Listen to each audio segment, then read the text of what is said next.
So hi guys, welcome back. ఈ రోజు అయితే మన దగ్గర 3 different types of ear phones అయితే ఉన్నాయి.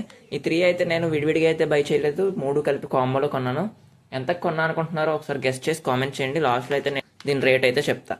ఇంకా చూసుకున్నట్లయితే ఈ 3 కూడా మనకి 3.5mm జాక్తోనే రావడం జరుగుతుంది. ఇంకా చూసుకున్నట్లయితే ఇక్కడ ఈ 2 ఒకలా ఉన్నాయి, ఇదొకటి వేరేలా ఉంది కదా. ఒకసారి మనం ఓపెన్ చేసినప్పుడు చూద్దాం ఏం డిఫరెన్స్ ఉందో అసలు ఏంటన్నది.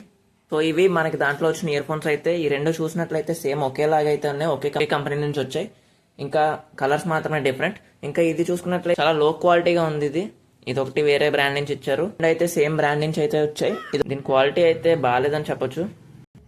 సౌండ్ లో మాత్రం మూడిటికి ఎటువంటి డిఫరెన్స్ అయితే లేదు, సేమ్ ఒకేలా పర్ఫామ్ చేస్తున్నాయి. మూడిటికి ఇవ్వడం అయితే వీళ్ళు మైక్ ఇచ్చారు, కానీ అదైతే పని చేయట్లేదు. ఇందులో అయితే బటన్స్ ఉన్నాయి, 3 వాటిలో 3 బటన్స్ అయితే బాగానే పనిచేస్తున్నాయి. ఇంకా 3.5mm జాక్ గురించి మాట్లాడుకుంటే కనెక్టివిటీ కూడా బాగుందని చెప్పొచ్చు. సౌండ్ గురించి మాట్లాడుకుంటే దీంట్లో అయితే మిడ్స్ అయితే చాలా ఎక్కువగా ఉన్నాయి, బేస్ అయితే మీరు అసలు ఎంజాయ్ చేయలేరు. మీరు ఒకవేళ హై వాల్యూమ్ కనుక వెళ్తే దాంట్లో అయితే అసలు మీకు బేస్ అనేది వినబడదు, మొత్తం మిడ్స్ ట్రేబుల్సే. వోకల్స్ నచ్చే వాళ్ళకి మాత్రం ఇది చాలా best option. Only vocals lovers అయితే ఇవి తీసుకోవడానికి అస్సలు ఆలోచించాల్సిన అవసరమే లేదు, తీసుకోవచ్చు ఈజీగా. ఇంకా ఈ 2 చూసుకున్నట్లయితే white and black same designing తో వచ్చాయి, సేమ్ కట్స్ వచ్చాయి. వాటి యొక్క డ్యూరబిలిటీ పెంచడానికి అయితే వీళ్ళు కట్స్ అయితే ప్రొవైడ్ చేశారు.